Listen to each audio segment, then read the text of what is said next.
Okay, cool. Let me pick up. Number 3, if you would, paid search amplification. He says it is very important to ensure that your investment in content is maximized, and that means putting a paid budget behind your best pieces. Great strategy, Simon, and I totally agree with that. Now, in regards to paid search amplification, what does that really mean? Well, if you create a great post, a blog post, and let's say you put it on Facebook, boost that post. That's how you amplify your paid social search, right? Boost it on Twitter. Yeah, Twitter promoted posts or LinkedIn promoted posts, right? You can do those things, but do them with your great content. Don't do them with that article you wrote last night because you couldn't sleep and you sounded good to you. No, do it for the article that you researched, that you have images, that you have links, that you've let your colleagues read and review. You put some time into this article. It has some value.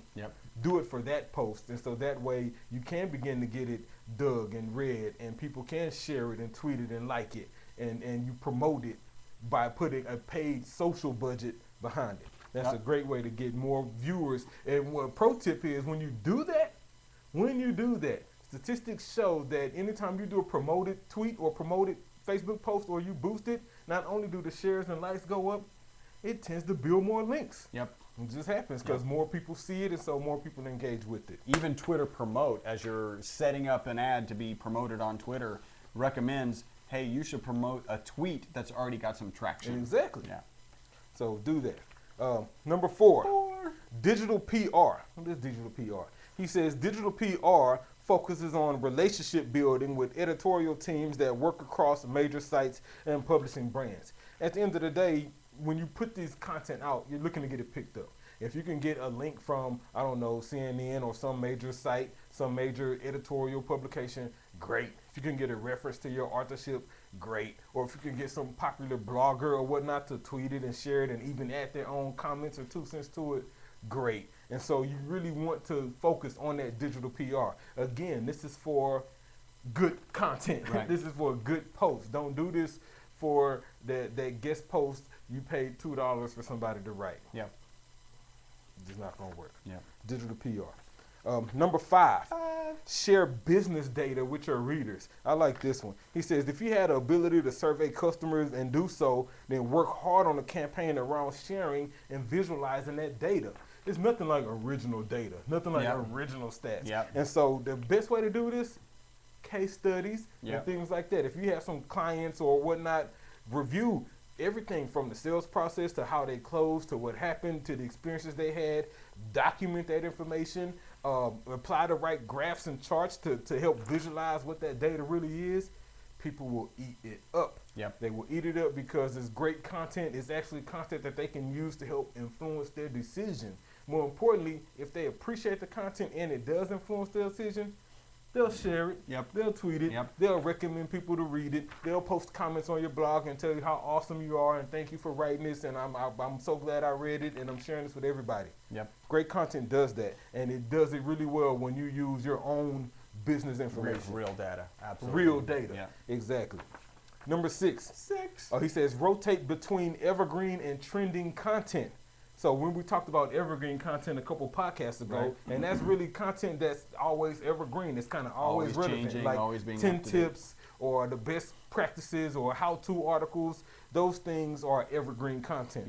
Trending content is usually content that's relevant, things that are in the now. So anything about what's going on overseas would be trending content. Anything. We just got past Valentine's, so any Valentine's Day content would have been trending content. It's usually seasonal. He goes on to say it's imperative to focus your resources on the creation of much more in-depth content that answers those core audience questions. And so I agree, but I add to it. I think you should switch it up. Use some trending content, use some evergreen content, and you sprinkle in some content about your product, about your service. Because if you're providing great content, you're giving people valuable information. It's an example like this podcast. Exactly. Exactly. Then it's okay for you to talk about how great your SEO is or how your process can help people. Sprinkle in that content. Why would you do that? Because these people are attentive to what you're putting out. They're reading what you put out. They're commenting and sharing it. It's a great opportunity to feed them some of what you actually offer, what you make money off of. Take advantage of it. Boom. Number 7. Pay attention to referrers and work with them. He said this is a great way to build on already warm relationships. And I totally agree. We always say it's easier to get more money from somebody who's already paying you than it is to get new money. Right? And so in this case, there's no difference. Go in your analytics, look at your traffic sources, go by source medium, and see how many referral traffics, how many referral visits you get. From particular websites. From other sites, exactly. And if you know you don't have a relationship with these people, like you haven't said anything in stone, there isn't nothing like that in place yet, they're sending traffic to your site, that warrants a call. An email, hey. Make that relationship. Thank you for sending this traffic to us. And by the way, link to me with this text next time. That sort of deal. But build those relationships with people who are already linking to you. Take it a step further. Link back. Share the link love. That's how your SEO gets higher. That's how your content gets shared more. Check out their content. Exactly. See if you've got content that matches other content that they haven't yet linked to, and say, hey, I noticed your article on SEO or whatever, social media, Facebook as a social media platform really matches up well with this article. Why don't we cross-link? Exactly. Yeah. And it's okay. That's fair game. That's not a bad link building practice. Not spammy. Exactly. That's actually relevant and useful content. And a good experience to the Google user. They read your article and they're like, hey, I'd like more. Boom, you send them to theirs. They read their article. They think I want more. Boom, they send them to yours. That's just great. Exactly. That way the internet doesn't stop. Yep. Right? Number 8. Reference others and link back. He says Google, we were just talking about that. He says Google looks at those citations as content enhancing. Yeah. Now, especially when you link out to truly authoritative sources. And that's the key. You have to make sure that you're linking to the right people. Right. You don't want to be, linking out to sites. to some douches. Or to some content that's incorrect, right? You're linking out to the wrong thing. And I think the important thing, what I want to add here was give credit when linking out. If you're going to link out or you're going to quote somebody, do it the right way. Give them quotes, give them a shout out, like link to their Twitter profile, mention them by name, mention their company name, whatever text you use, put it in quotes, block quote it, follow best practices, right? So that way, one, you don't get flagged for stealing content, right? And two, that person feels they're happy that you actually link to them and quote it to them, and they will likely share your post. They'll link back, and they'll recommend others read it as well. Reference others and link back. Number 9. Social optimization. And again, we're talking 10 growth hacks for newer content to get more searches. Social optimization. He says there's a tight correlation between the number of social shares and ultimately the traffic a post receives, ironically, and the number of links it gets. So I was saying earlier.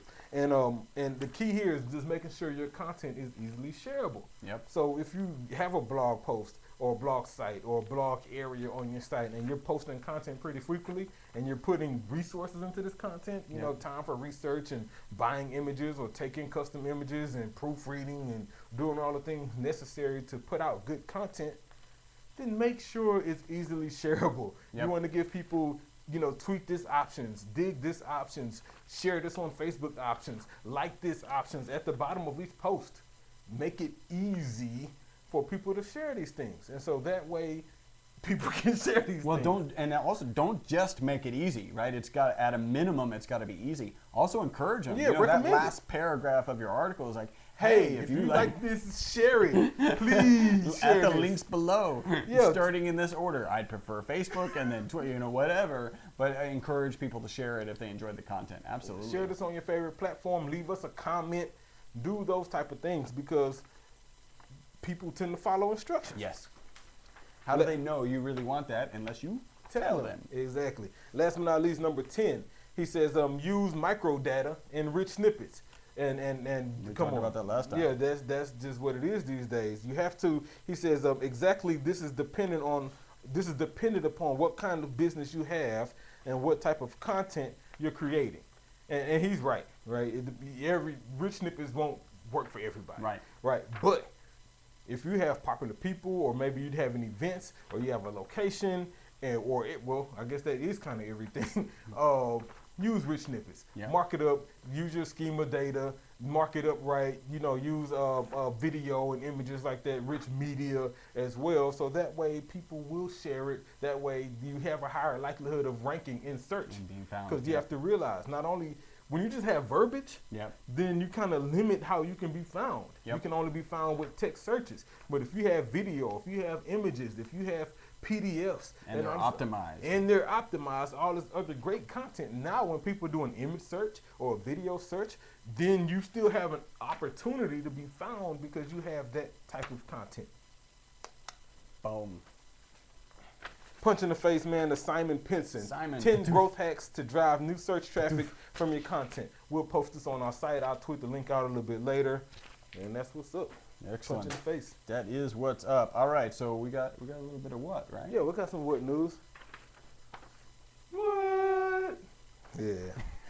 This is what goes to Lenovo Superfish. Yeah. Right, so Lenovo in 2014, they were the highest selling laptop producers on the planet. They sold the most laptops in 2014. Now, ironically, those laptops came with a program, a software called Superfish, which was a security update. Malware. Which is the purpose of it was to make your shopping experience more secure, to remove ads and all of that.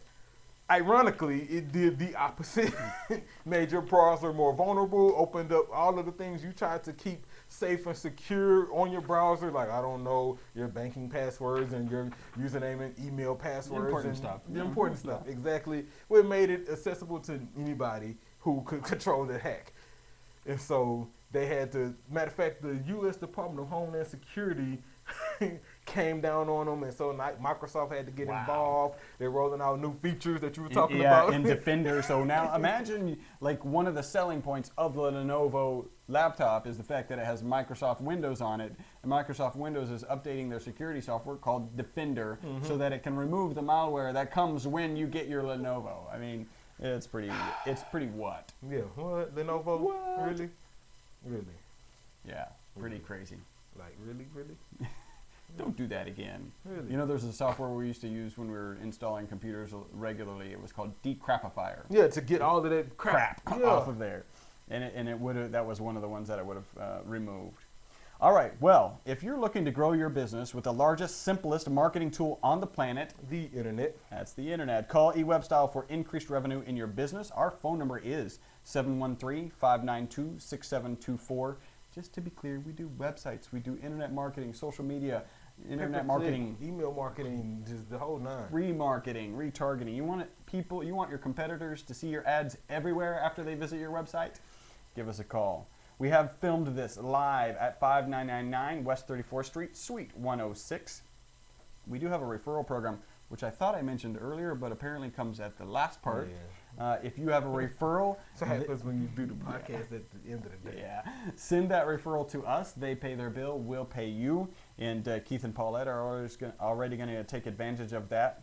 And that's it. Until the next podcast. Thank you guys for making us the most popular internet marketing podcast in the known universe. Ever. It is because of you. Thank you all across the world. Again, my name is Chris Burris. Charles Lewis. Bye-bye for now.